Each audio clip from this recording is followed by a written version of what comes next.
प्रभु गणेश को आपण मैंने नाली रंगर मंदार फूल धला रंगर मंदार फूल अपराजिता फूल को देपारे विविध प्रकार सुगंधित पुष्प प्रभु उद्देश्य देवे बेलपत्र देपारे एवं प्रभुंर जो विशेष कथाटी हूँ दुब दि जाए। प्रभु गणेश दुब प्रिय एवं से 21 दुब जदि आपण मैंने प्रभु गणेश को गणेश चतुर्थी दिन समर्पण करती प्रभु समस्त प्रकार अभीष्ट पूरण करती बोली विश्वास करा जाए।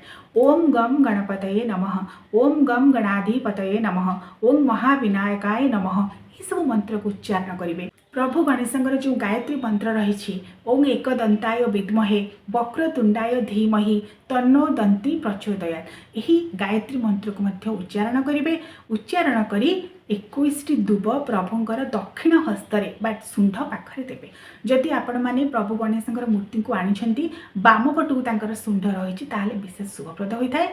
जो मैंने तंत्र भाव तंत्रोक्त भाव प्रभु गणेश को पूजा कर साधारणतः दक्षिण आड़ को शुंढ थी तंत्र गणेश को पूजा करती तंत्र सिद्ध साधक मैंने, कारण प्रभु गणेश को भिन्न भिन्न रूप से अनेक स्थान में अनेक जगह पूजा कराए। आपण मैंने जब भारतर पश्चिम दिग को जी महाराष्ट्र गुजरात मसे व्यापी प्रभु श्री गणेश पूजा कराए। समय मात्र आम ओडिशा रे साधारणतः गणेश चतुर्थी दिन आम पूजा करें।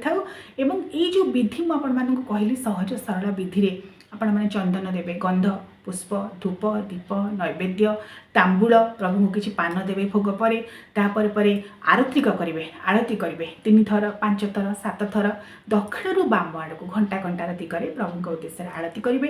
तांकर पदरे 2 पादरे प्रथम आरती देवे, तापर 2 हस्तरे देवे, मस्तक देखेबे, श्रीअंगरे देखेबे, दक्षिण बाम को 7 थर प्रभु उद्देश्य भोग कर सारा पर आरती करेंगे।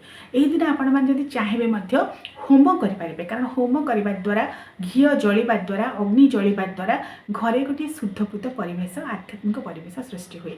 आम प्रभु श्री गणेश कृपार जो गणेश पूजा करूँ घरे होम कर होम करने द्वारा यज्ञ करने द्वारा जो भूतर धारा बन्ही आकार जली उठे ताद्वारा गोटे आध्यात्मिक परिवेश सृष्टि हुए, समस्त ग्रहरिष्ट खंडन हो जाए। तेणु गणेश चतुर्थी अवसर में आपण मैंने चाहिए घरे निश्चित भाव में होम करने को चेष्टा करेंगे।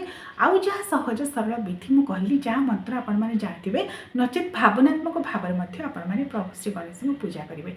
सी हूँ लड्डू प्रिय, मोदक प्रिय एवं मिठा प्रिय। प्रभु गणेश उद्देश्य भक्ति भाव नवेदन करी निज घरे शुद्धपूत भाव में मोदक लड्डू प्रस्तुत करूँ। राशि कोरा, नड़िया कोरा, बुंदी कोरा एवं मोदक ये 4 प्रकार लड्डू आपण मैंने प्रस्तुत करेंगे। विविध प्रकार फल दे पारे, कदली कमला अंगूर नाशपाती नड़िया विविध प्रकार फल आपड़ देपारे एवं नड़िया को भांगी पारे। श्रीफल आपड़ प्रभु श्री गणेश पूजा करने पूर्व गोटे कथा मन रखिए, कलशटी बसाइबे।